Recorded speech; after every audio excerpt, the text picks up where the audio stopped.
Good evening and welcome to this week's episode of Sunday Night Live, your favorite automotive show where we talk about all those things that affect our business.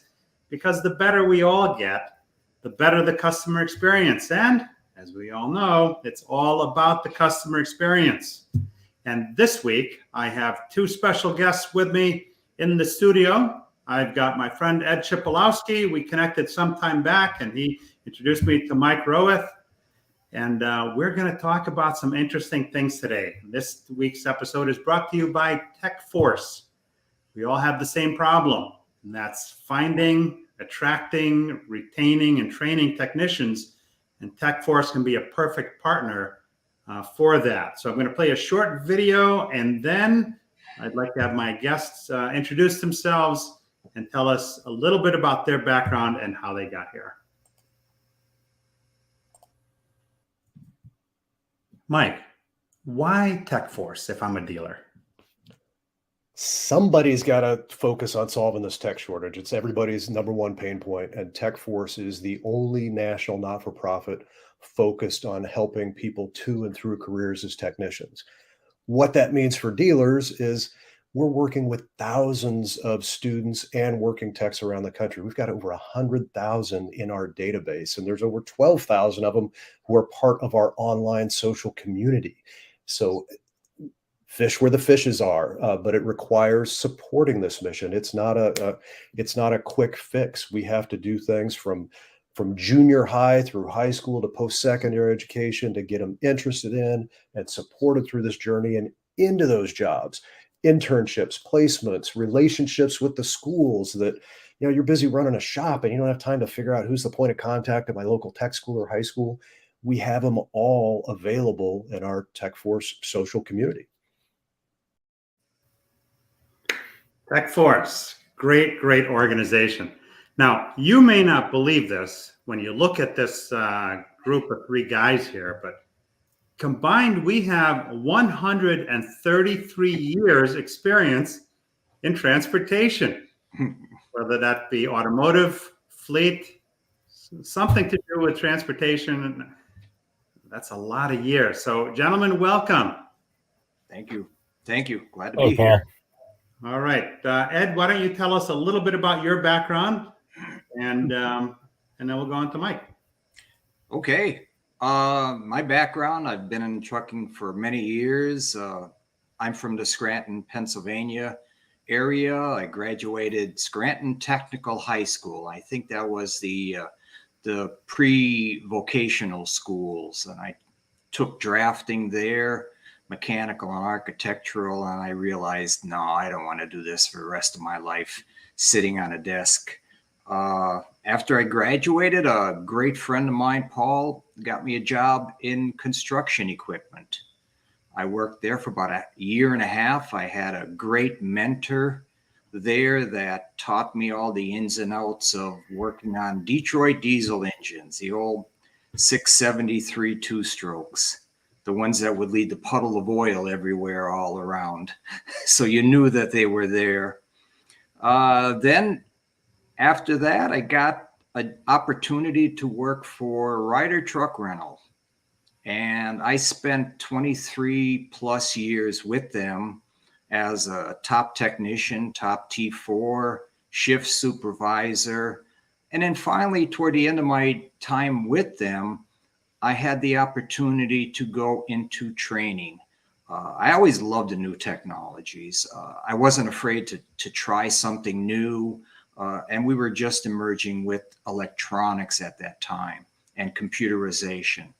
So we had a diagnostic laptop. I'd take that home, I'd play with it. And guess what? The next time a transmission came in to be overhauled or replace a clutch, they had me working on using my laptop and some other guy pulling the 800-pound transmission out. So then I was a district trainer for a while in the King of Prussia district. And then the opportunity opened itself for me to get into education.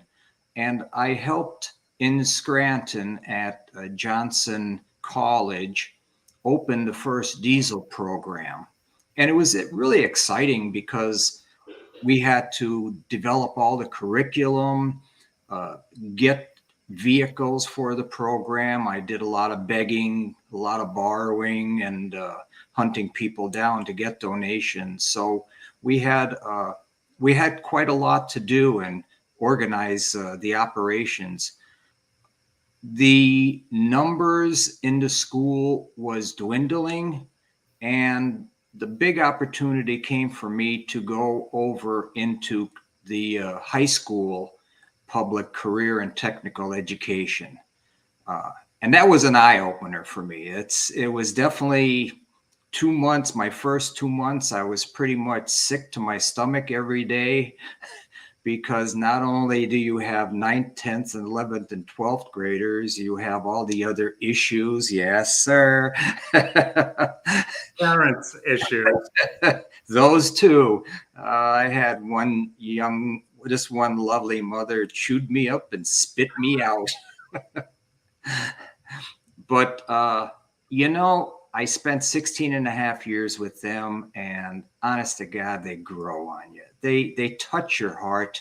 You get to see the good parts of their families. You get to see the horrific sides of their families, where children come home to find a family member had committed suicide, or parents are in prison, or some just don't even know their parents. They're bouncing from foster home to foster home. So I really got a new appreciation for the skill sets that they had, and the dedications, and how much they desire respect.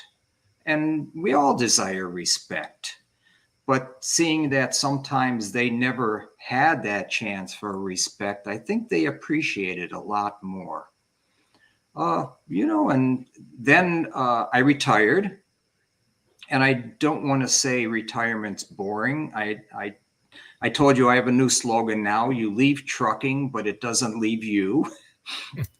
Same as automotive. Yeah, same thing. It gets in your blood, and I love seeing all the new technologies. And a great friend of mine mentioned about NACFE looking for someone. So I reached out to Mike, and as I said before, I was honored that he took me on, and I'm in awe of all the skill levels that all the other associates have. And I'm finding more out that we're really a nice family, that they care for each other. It's not just working associates. They actually do really care for each other, which is very nice to see.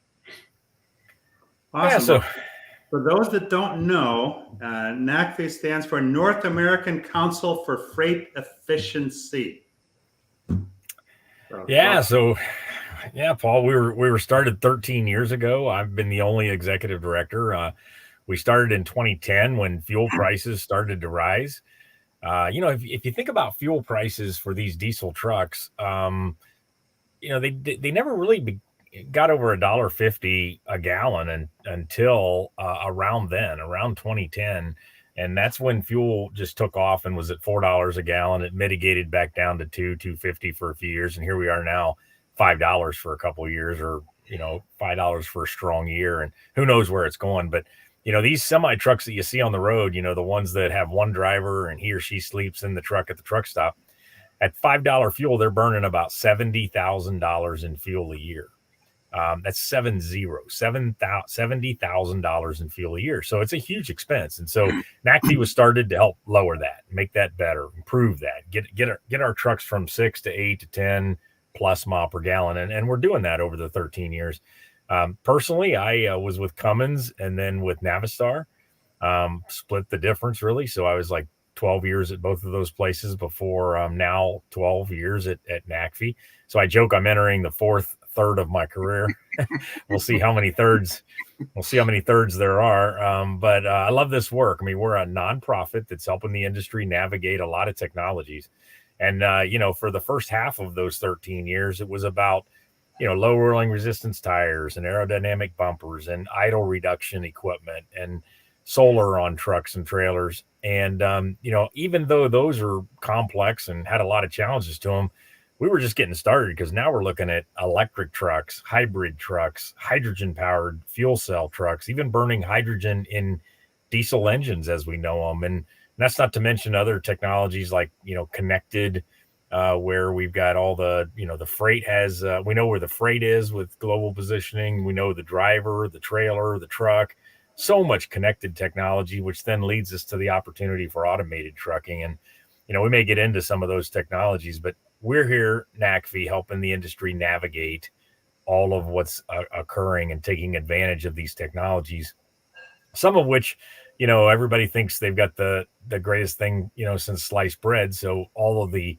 companies are out there, whether they're a startup or whether they're traditional, trying to move these technologies as fast as possible. And, the end user fleets and some others are like, whoa, not so fast. I've got Christmas presents to deliver. I've got to get food to the stores and clothes and so forth. So a lot going on in trucking, but Ed's right. You get in this industry and, getting food and clothes and all the necessities to people as a first requirement, and then now doing it more sustainably, safely, and those sort of things, it really drives us at NACFE. And we've got a lot of folks like Ed who are dedicated to help making this happen.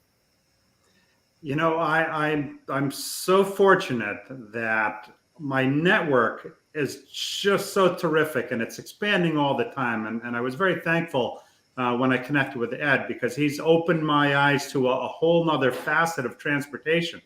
We talk about automotive, and we talk about fleet, and we talk about trucking, but those are all subsets of transportation, and we all love them dearly. And it's good to be able to learn more and more about it. I learned about transportation as it relates to car hauling from Ty Thompson and Jay Wurzberger when I connected with those guys. So I'm very excited about what we're going to discuss here tonight. We're talking about sustainability. We're talking about autonomous. We're talking about EVs. And rumor has it we might get into a little bit about hydrogen too. So I want to acknowledge some of our guests here this evening. When I logged on, StreamYard had changed the platform. So the layout, they don't tell you ahead of time, or at least I didn't get the email.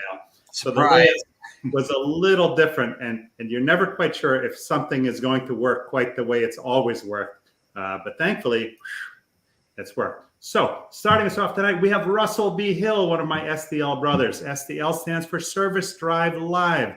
Every Sunday morning, we meet at 8 a.m. Eastern. You can message Joe Chambers or Eric Howagi for the link. We talk about things that affect the automotive service business. So follow hashtag SDL and get connected with this group and join us Sunday mornings. Russell B. Hill says, good evening all. Cannot wait to hear what is in store for tonight. And Justin McCartney, good evening, everyone. John Ellis, my electric friend, from wrenches to a bus and BMS. From the West Coast, we have Michael Weldon. Good evening, great topic. And Robert Allen Carvel, welcome to SNL from Hotlanta. Safe travels this Thanksgiving week and happy Thanksgiving. Another one of my SDL brothers, Joshua Taylor, as in the house, and Jerry Davis, another one. Good evening, all. Mike Fisher, my good friend. Good evening, Jerry. Thomas Pena. Good evening. And Verind Gujral. I hope I pronounced it correctly. He says, good evening. Good evening to you, sir. And Dave Shaler, great subject. Looking forward to some exciting discussions. Amy Sparks says, good evening, gentlemen. And Eric Howagi, speaking of SDL, good evening, everyone. And Verind Gujral says, good evening. Amy Sparks says blockchain.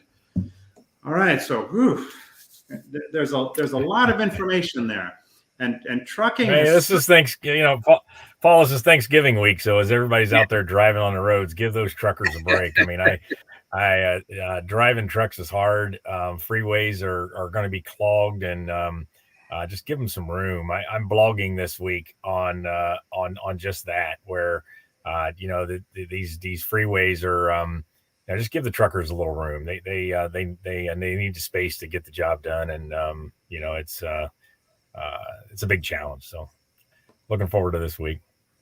Now, you had you said that the fuel cost on a rig could be upwards of $70,000. That's a lot, and we're looking for ways to cut down on carbon footprint.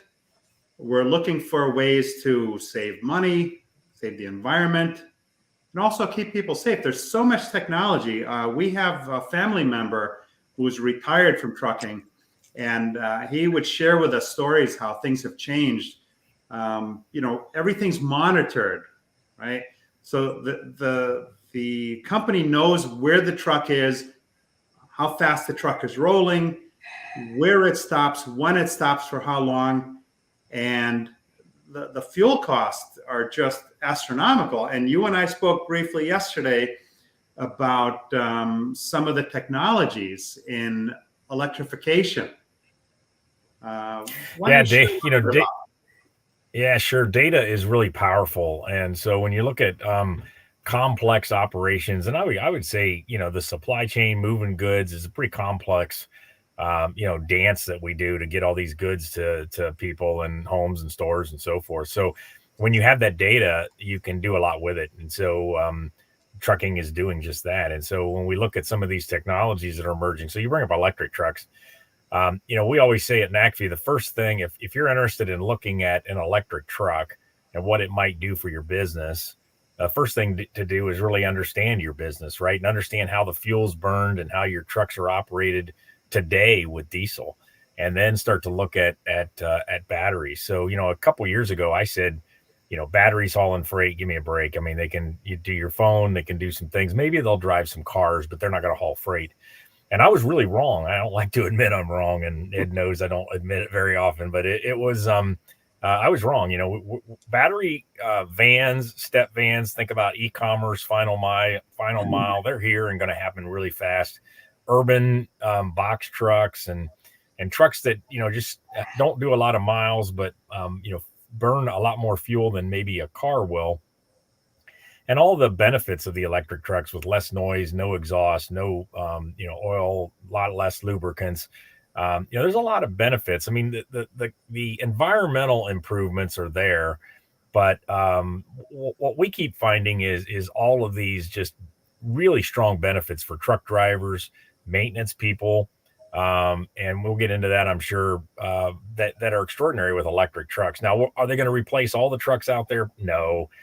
Do we have them today to do even medium range trucks or not? Heavy duty tractors and that sort of thing? No, we don't. But we don't know where the technology is going, and it's really early. But right today, you can buy a 250-mile heavy truck that'll haul 45,000 pounds of goods at 82,000 pounds of gross vehicle weight that's allowed on our freeways, and go get the job done. And that's incredible. It's a big battery pack, costs a lot, but the technology is moving fast, and we're excited to be following it and helping the industry figure out how to take advantage of the trucks. Now, that brings some challenges unto itself because, Ed and I were talking earlier, and, technicians, right? Technicians, there's a huge need and has been for quite some time. Even way back when I started in this business, right? We seem to, we make it seem almost like it's something new, but it really isn't. It's always been there. But one of the concerns that Ed has is qualified technicians to work on these vehicles. All right. It's not like, I do work around the house, and I learned from an old Dutch electrician that I shadowed that if you want to test, I always thought about plugging in the meter, and this guy, he's old school, says, no, you just arc your finger because the electricity is going to go through your fingers, right? A little zap, but at least you know that it's powered. Well, I'm not quite that old school. I'd rather plug in the meter and not feel it, right? But where I'm going with this is that there are a lot of people that work on their own vehicles to save money, right? And Ed, you had voiced some concerns about training the technicians and what the possible dangers are for somebody on their own. Yeah, I could do this. Why don't you share a little bit about that? Well, when I was in Cleveland, Ohio with Mike back in September for Technology Maintenance Council, at the end of the week, there was a session where it was open up to any kind of questions that the audience had.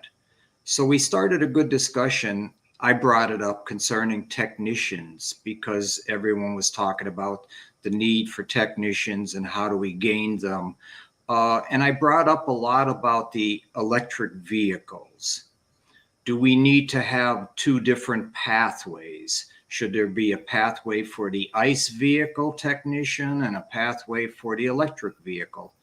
And it came down to a general consensus by hand, non-official, that the group felt confident with their current technicians, with additional training and safety protocols, that they would be able to handle working on electric vehicles.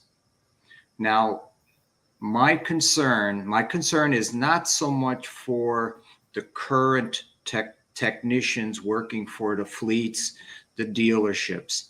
My concern is with electric vehicles. I'll even expand that out to hydrogen vehicles after they've had their lifetime with a fleet and they're sold off to a second company, shipped overseas to other countries where people do not have the skill level, where they do not have the expertise.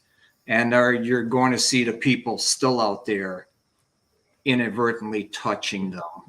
And I just feel that there may be a need for licensing for electric vehicles in the future, primarily for that. There is 12 volts. You're going to walk away with the most of just a burn. But with 300 to 900 volts, and there's no turning back. You're done.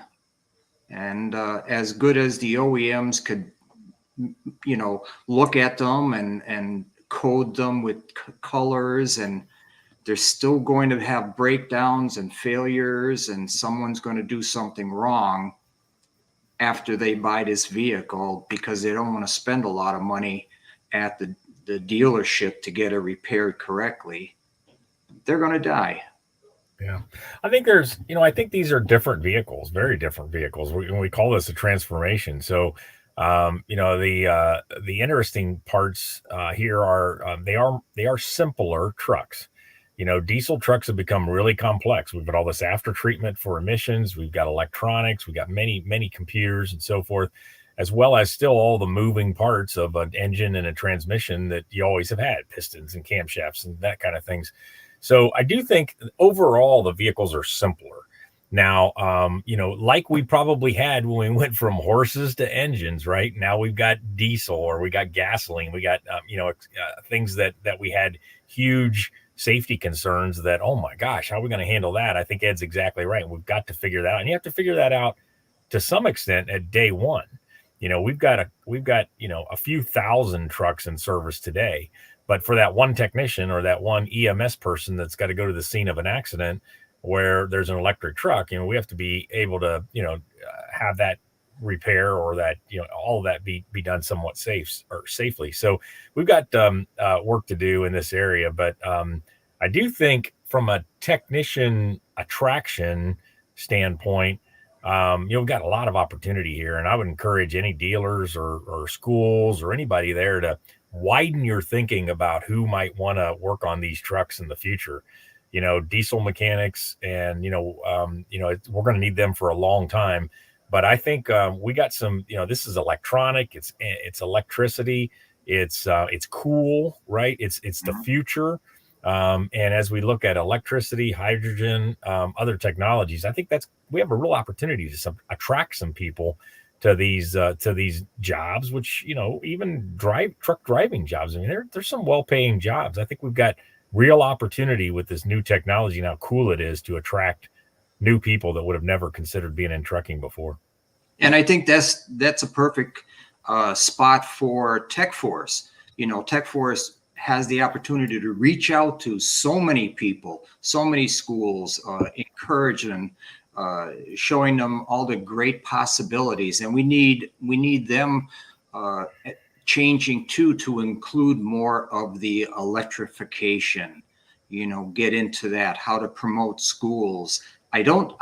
From a safety standpoint, I don't see electric vehicles being worked on in a public high school because of a liability with 15, 16, 17, and 18-year-old students.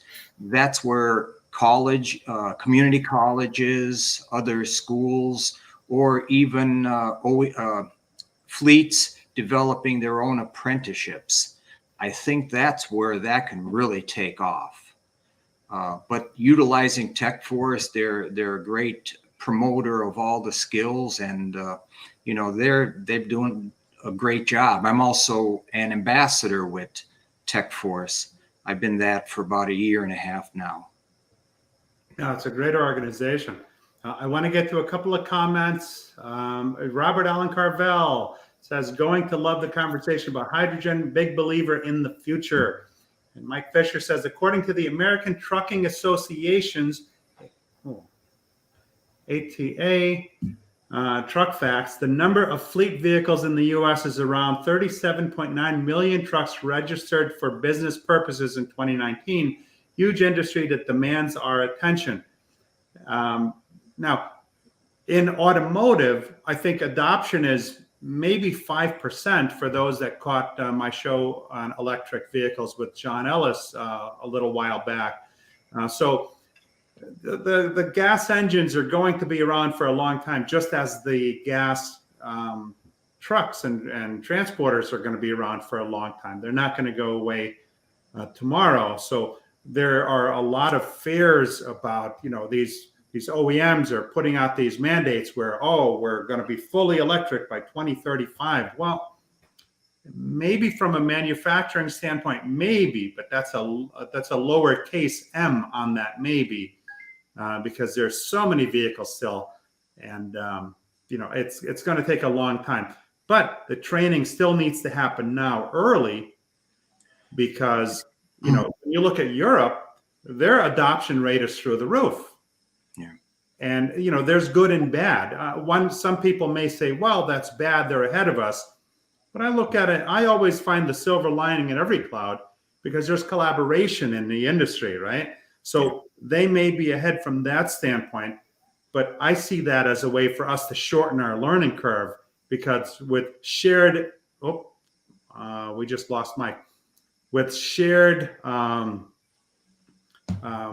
technologies, we're able to learn some of the mistakes or some of the problems that were made before, that we don't have to make those same mistakes, as we can learn from others. I got a couple more comments here.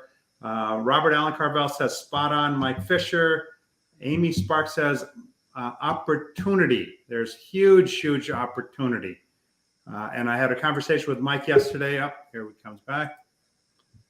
We got you back. I don't know what happened. You were just gone there for a second. Amy Sparks says, people eat Tide Pods. The safety information should be required with any sale.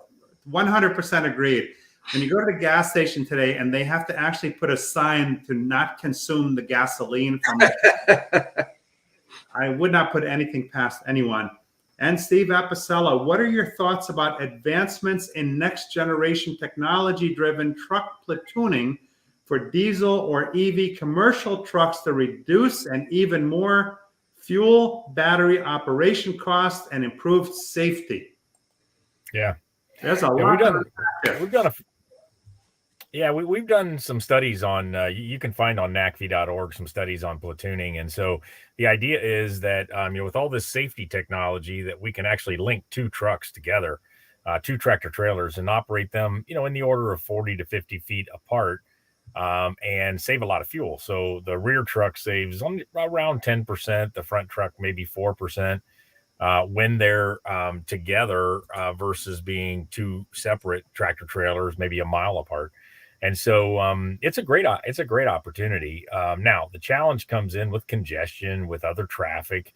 And there's been new studies that have brought that 10% and 4% down significantly, because if you're in construction, or if you have a car cut in and you get broken away from the 2-truck platoon, it takes a lot of energy to get them back together again over time. But extraordinarily safe. I mean, I've ridden in those trucks. I've been in testing in those trucks. The rear truck can brake faster than a truck driver can brake, because the signal is coming from the front truck. So the front truck is in a braking situation, and it electronically brakes the back truck automatically. So I think, there are potentials as we continue down this automation route to, really what we're talking about here is a first step to driverless trucks, where, basically that rear truck is, becoming somewhat autonomous, even with a truck driver in it in a platoon. But later being able to then, possibly allow that second truck to not have a driver in it at all. And long term, not even have a tractor or a cab, and hauling the goods, much cheaper. And the gentleman asking the question, I mean, it's a really good question for EVs and hydrogen as well, because one thing about diesel trucks is we can put 100, 200 gallons of fuel on a diesel truck, and do the math, even at the high miles, that's 3 days of driving, or 2 to 3 to 4 days of driving. With battery and hydrogen, we're only talking about enough energy on the truck to get by one shift. It's just tanks are expensive. We can't put too much on, packaging challenges. So whatever we can do to make the trucks more efficient, more aerodynamic, and that kind of thing will really help the adoption of these zero emission technologies, because it just gets the range up, keeps the cost down. And it's a really great question. So I'm glad we got it. Now, explain a little bit deeper about the platooning. Are you talking about, so you've got your lead vehicle, and then the follow-up vehicle that's got its own electric motors, and that gets a signal from the lead truck? How does that work exactly? It doesn't matter what powertrain's in the truck, Paul. So let's say you've got 2 diesel trucks, but you have automatic braking and the advanced ADAS equipment in both trucks. And then you add a truck-to-truck connection. So now the front truck and the rear truck are talking wireless. That's exactly right. And you don't need to have global positioning, and you don't need to know how far you are away from the. You got 2 drivers still in the trucks. So basically, it's the longitudinal distance. So if that front truck has to brake for whatever reason, the rear truck is braking nearly simultaneously. I mean, within milliseconds. So that way you can get them closer together. One of the nuances is that rear truck driver and his windshield is so close to the back of the trailer of the front truck that there's a lot of concerns about it being boring, or that not being very attentive in that following truck. But there's a lot of people working on very interesting technologies, one of which is the camera. The rear truck can get a feed from the camera in the dash of the front truck. So the rear truck can actually be looking out out the windshield of the front truck. All this technology is really easy to do and relatively inexpensive right now. And it's the early real world, no BS application of autonomy. So, many of us, when you hear autonomous self-driving trucks, it's like, oh my God, how's that truck going to deliver to the dock? How's it going to avoid bicycles and all this sort of thing? But, what we see is this is not a revolution. And a lot of these technologies are not revolutionary. They're evolutionary. So the platooning is an excellent early evolution of what later, maybe not even in our lifetimes. You made me feel old saying 133 years, Paul. All 3 of us. Okay. But I think that's a great example of an early adoption of a technology that will be bigger impact down the road, being autonomous. How long has it been out, the platooning? Well, so the technology's been out for 5, 6, 7 years. The big challenge right now is what I mentioned earlier, and it's what you see when you take technologies sort of out of the lab and out of the engineer's hands and into the real world, where if that platoon breaks apart, let's say it does it every, there's certain parts of the country where you could drive a whole day across New Mexico, Texas, Montana, where maybe you never have that platoon break apart. But if you're up in the east like you guys are, or even in parts of more just relatively populated areas, if that platoon breaks apart every 20 miles, the amount of fuel that it takes to rejigger the platoon back into place is all the fuel that you save during the 20 miles. So there's an economic, challenge here that the organizations are working on. So not really commercially viable or yet, but states have come and the regulations have progressed really quickly around autonomy to allow platooning in certain areas, and that's really interesting. I think the trucking will happen with autonomous, particularly on the highway, exit to exit, far before we'll see a lot of passenger cars in our cities being driver free. And I think it's important to remember that when we're talking about trucking, we're not solely talking about trucks that run over the road. There's many, many trucks out there that are off-road. Thinking about out in Australia, where you have ore mines that are several hundred miles away from the processing plant, that are in back roads that have barely any type of people traffic. That could be a perfect opportunity there for platooning. Or even autonomous trucks. I was on a cruise, and we stopped by one loading dock, and there were trailers there being loaded with containers right from the ship, and the forklift would lift up the container and drop it onto an empty trailer, and the trailer would drive away. I was watching it for about a half hour from a distance, and all the movements of the empty trailer, all the movements of the forklift was replicated the same over and over and over. And I had to think to myself, these have to be autonomous, because it didn't seem like there was any variation in speed or braking. And you have an operation like that that's just going by itself. Even mining operations, some of these big mines with the big Caterpillars and the Lieber dump trucks that are 300,000 tons. Some of them are being developed that there are no drivers in them. And even they're working with the big loaders to load the vehicles. So they could be running steady 24/7. The technology is so advanced. I was watching a video on LinkedIn the other day about an autonomous truck, and they had they set up something in the road to cause a blowout. I don't know if you guys got a chance to see that, but that was pretty interesting, because there did not seem to be any kind of a loss of control whatsoever. I think what we gain in some of the technology is just, for a lack of another way to put it, just common sense. There's no freak out factor, with the computer, right? A person may react in such a way that a computer doesn't. And the way this truck came to a stop, I mean, I was impressed.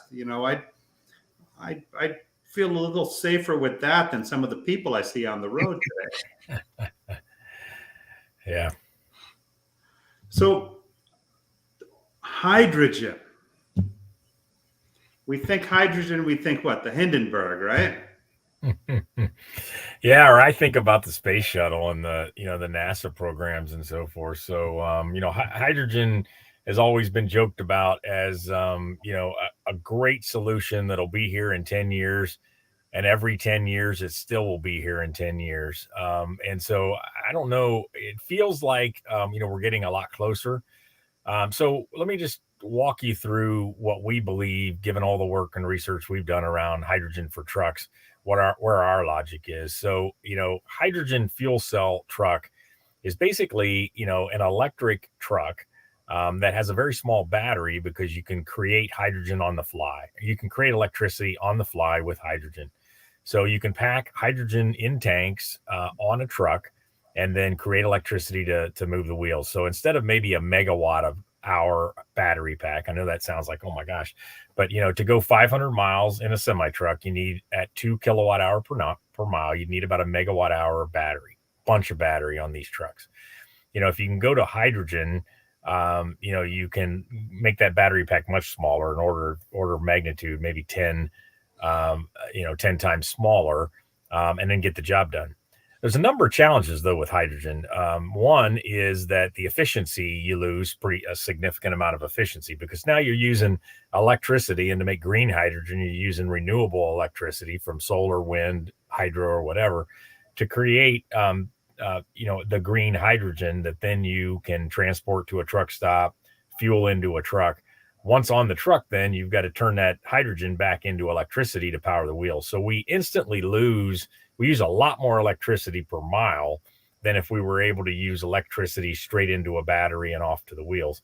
And then there's just a number of other things that we haven't yet figured out around hydrogen. Now, a lot of hydrogen today can be made, you have the color spectrum of hydrogen, from black and gray and brown and blue and green. I mean, there's more colors than you can imagine. But if we're truly going to make a difference, we need to go the green hydrogen route, and that just creates some challenges. Now, it also is some opportunities. I mean, we can pack a lot more energy on the truck and go longer distances. We can fuel faster than we think we'll have limits on how quickly we can charge these batteries. There's a lot of discussion, though, a lot of debate. I mean, the geeky experts working on this, they would love to debate whether I can charge a battery as fast as I can fill a hydrogen fuel tank. We will see how all of that works out, but it's not an either or.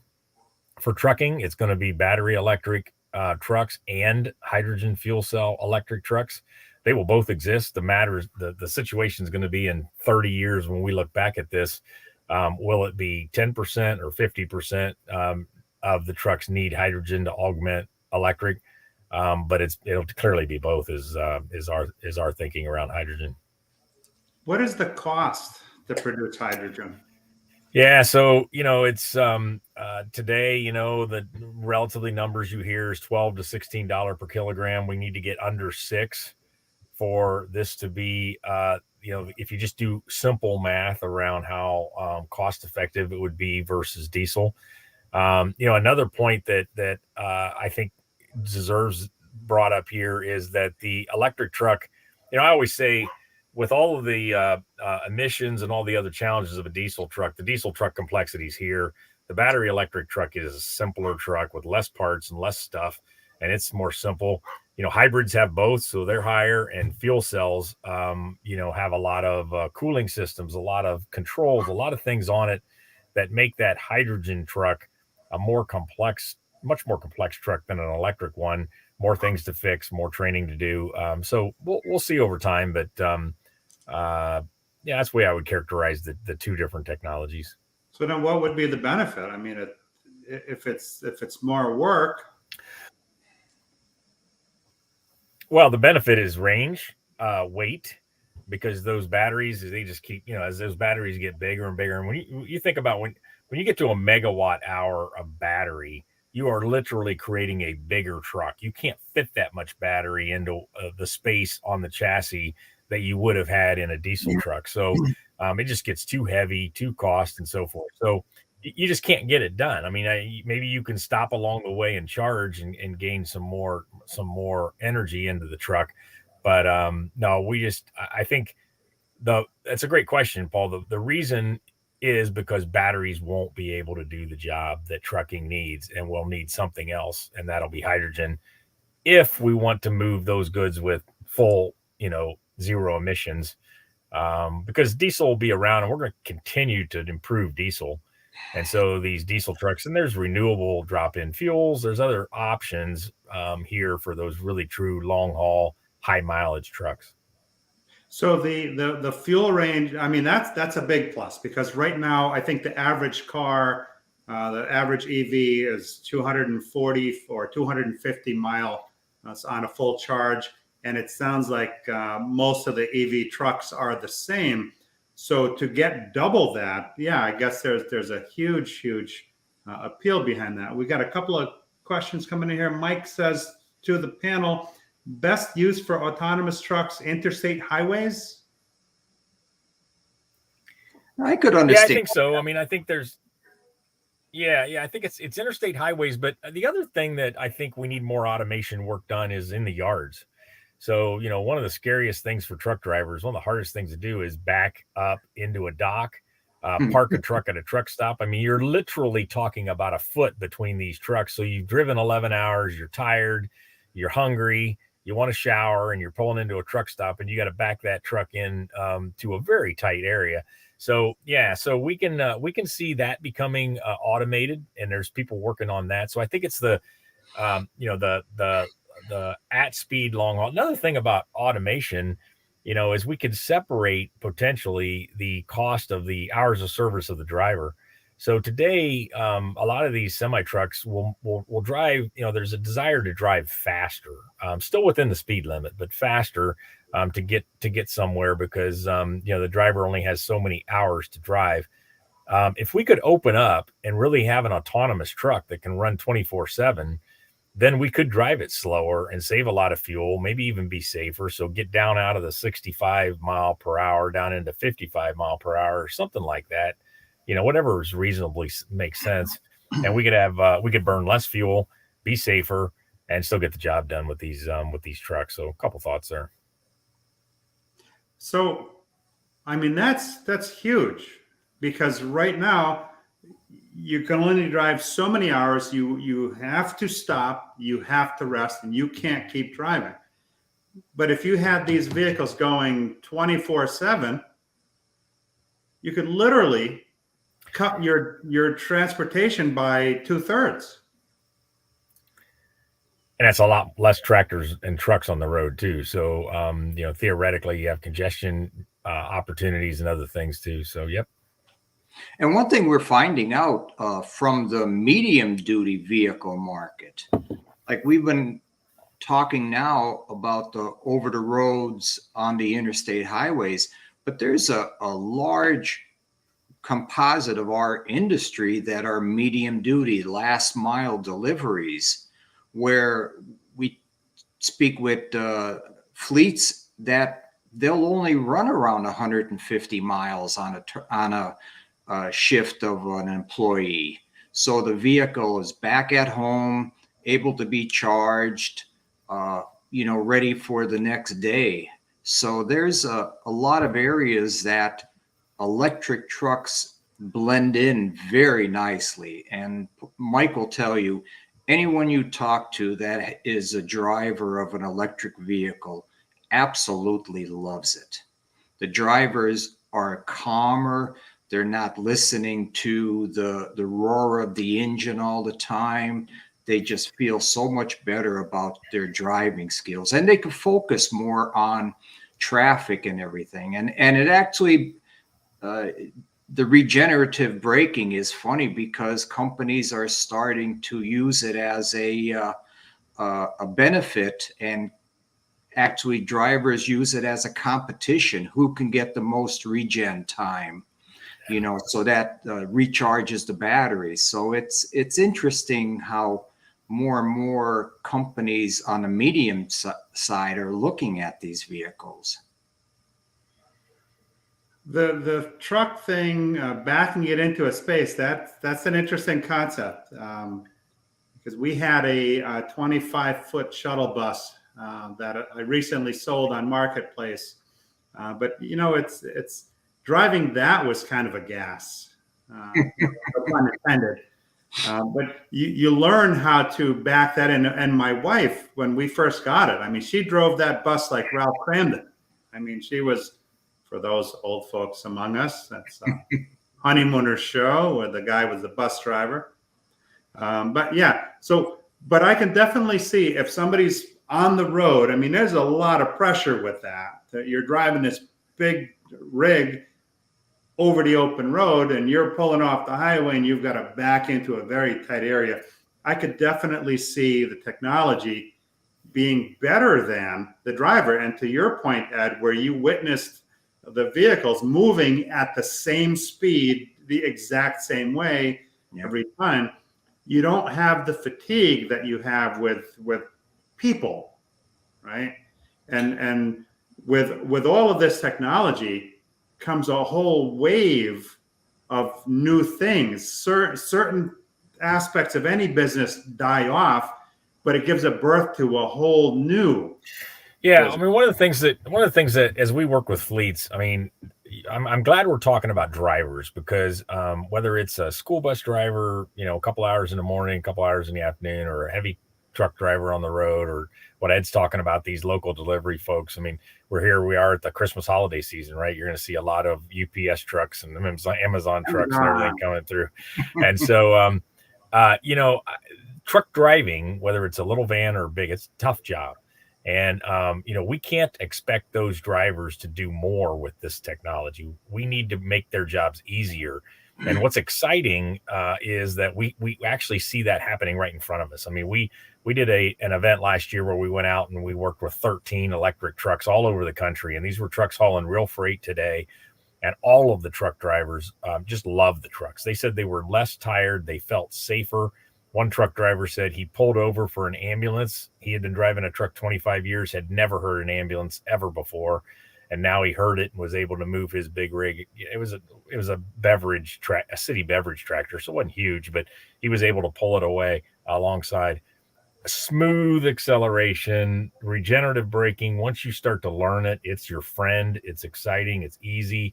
We've gone from 3 pedals, in a really tough driving with, manual transmissions to automated manual transmissions to fully automatic transmissions in some cases. And now with regen, a lot of these drivers rarely touch the brakes. So unless you have to come to a complete stop in a hurry, the regen will actually bring your truck all the way to a stop. So that's what Ed's talking about. They're starting to utilize the technologies. And so it's an easier day for them. And so it's just not autonomous. It's electricity. And hydrogen will be the same way. These trucks are just fun to drive. They're easy to drive. They're comfortable. They're less stress. And that'll help the industry a lot. And as this technology evolves, I mean, it's really you're solving many problems at the same time because you can cut down, as we said, possibly 2/3 of the time that it takes for transportation. But another thing that we all complain about supply chain, right? Well, part of that supply chain issue is not just the fact that the part isn't there, but when you get the part, there's been a massive reduction in the amount of drivers that are available to drive these trucks now. I've heard all kinds of numbers, and frankly, I don't know which is correct. I've heard numbers as great as 40% down, whether that be from the boomers that are retiring, the new people coming in that really have no interest in doing this. So you're solving a lot of problems in one swoop. Yeah. Let me get to a couple of comments. Let's see here. Robert Allen Carvel says, I think hydrogen highways, Toyota Mirai, subdivisions powered by hydrogen. And Mike Fisher says, vehicle/truck batteries have limitations, huge batteries. How do we get the minerals to build the batteries? Do we have the charging networks? Many, many questions. What are we talking about today, man? No, you're exactly right. But you don't, this isn't something that we will be solving in days, weeks, months, years, even decades. This is a journey. It's a long journey. So, what we're about at NACFE and what we've learned is the places where it makes sense to go fast now, go fast now. The places where it makes sense to go slow, figure it out over time. And I mean that, like it sounds a little coy, but, heavy duty yard tractors, these are those tractors that move trailers around warehouse yards and so forth. perfect example for electric trucks. We should be going extremely fast there, but these longer haul ones, they should take longer. The one gentleman that brought up the point around hydrogen is key. Transportation won't be the reason for hydrogen. Hydrogen will be there for other reasons. It'll be renewable storage for the utilities. It will be manufacturing and other things, and trucking will kind of benefit from that. So we see hydrogen emerging as a very regional thing. It's very, I said $12 to $16 for hydrogen, but if you can do that near a dam and use hydropower to create that green electricity, that cost is much lower. And then you truck it places. So, hydrogen will, again, transportation won't be the tail that wags the dog in hydrogen. Hydrogen will be there, and transportation will figure out how to utilize that asset as it creates over time, or as deployed over time. In the latest infrastructure bill, the Inflation Reduction Act, lots of money in there around how to help with hydrogen production, hydrogen trucks, electrification, and all those sort of things. So I do think that mix of hydrogen and battery electric will also help the concern about, all the minerals we need and so forth. So, a lot of times you hear people say, well, we can't do that because if all the trucks were like this, we would need so much lithium and cobalt and all that stuff. Well, we're not talking about all of them, and we're not talking about all of them next year. And so these different technologies will work, and limit some of the big challenges. Now, don't get me wrong. We got a lot of work to do. This is not going to be, an easy journey. But done well. And with, a lot of people focused on it, passionate about it. I'm really excited to see where we go. And I'd like to add, Paul, that I'm really excited to see the trucking industry getting clean in their vehicles. And Mike could attest to it as I could, because he'd been into trucking for so long. With the vehicles long ago, and even now, some of the older ones, you put your hand in an exhaust pipe of a diesel engine and you take your hand back out, your hand will be totally black. Yeah. I mean, dark, puffy black. And that's just constantly going up into the atmosphere. So with all the advancements that we've made on the clean diesel side and everything, back when I was an instructor, we would have brand new Peterbilts in our shop, and you didn't even need the doors opened. And you'd look inside that stack and it was just as clean as on the outside. So I'm really proud of what the transportation is doing and is doing for the future of the world. And as you see more and more, there's more and more universities that are getting involved in coming up with different type of battery packs, different methodology in producing clean hydrogen. So as Mike said, we're just at the beginning of this. We're still in the infancy stage, but it is going in the right way, and we need to do something for our planet. And as Mike and I were talking yesterday, batteries are highly, highly recyclable, right? There are stages of life to a battery. We used to think that, we're going to see these mass graveyards of battery powered vehicles, and that just simply isn't the case. We've got low adoption rate now. We've got technology that's changing. As we're having this conversation, we've got battery. They have multiple lives, like cats. I don't know. A cat's got 9 lives. I don't know how many lives a battery has, but it's recycled along the way. So it's not necessarily the doom and gloom that we think it is. I want to play a short clip here because it's very important that we have the conversations now with our youth, right? If we want to solve our tech problem with this new and emerging technology, it's not really new, but it's emerging more, we'll say, then we need to have the conversations with our youth now. And this video is a perfect example of just that.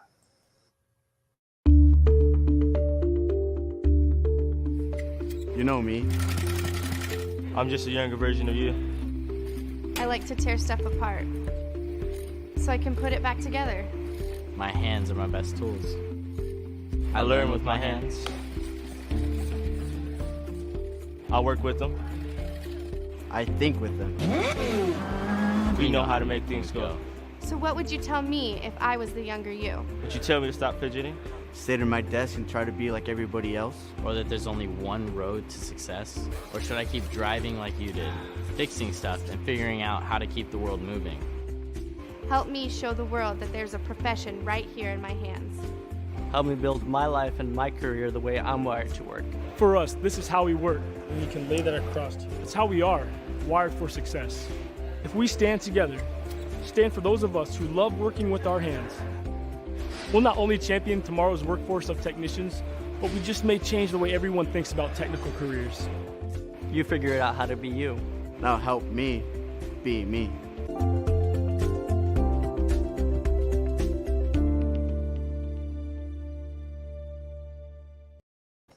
Now, if that conversation doesn't say it all, I don't know what does. And was it you and I, Mike, that were talking about the young people that they're? Tell us about that conversation, because that's really crucial.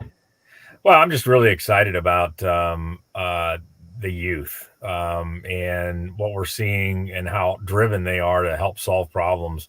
They're not scared. And when we weren't, when we were their age, but I think they're much more capable maybe than we were. I mean, they're ready for this challenge and they're demanding. So, with respect to the future planet we leave, I mean, I was going to say it in this hour, so I'll say it. I mean, we all love diesel. We love diesel engines. They've moved goods extraordinarily well for 100 years. But there's a real downside to burning diesel, and that's the carbon that it creates and puts into the atmosphere. So we've got to figure out a different way of doing that. And some days I wake up and think, holy shit, that's not possible. How are we ever going to move freight with batteries and hydrogen? This is like silly. But we don't have a choice. And we start now. And the youth is going to take this and run with it. We just need to help them. I had a meeting with a guy Friday. And he was at an event, and what they do is they have a platform that companies utilize to train the people virtually with virtual reality. Ed, this would be right up your alley, man. And what he was saying was at this conference that they were at, when they asked the young people, how many used equipment like that at home? And so many hands went up. And when they asked the question, how many people would welcome working with that type of technology? And again, so many hands went up. So these are conversations that need to be had. I hope that we shed just a little bit of light on sustainability, on autonomous, on EVs and hydrogen. These sessions are to get your juices flowing, so to speak, to get you interested, to want to learn more about it. And I've tagged each person in the post here on LinkedIn. So by all means, if you'd like to further the conversations, reach out to any of the three of us. Just click on. If you're not already connected, please connect. It all starts with a conversation. Yep. And, that's how we all get better at what we do. So Ed, Mike, I want to thank you guys hold on, did I miss a question here? Robert Allen Carzel says, mining comes into question. All has to be figured out for electrification. And he also says, Stellantis is using that technology on training technicians. Yep. I may have spoken with the guy that had something to do with that. So great stuff. So thank you, gentlemen, both again for sharing with us this evening. And thank you, TechForce, for what you do to help solve the problem that we all face. So have a safe and successful next week. Gentlemen, stay on a second as we log off here. And we'll see you next week on Sunday Night Live. Thank you again. Thank you.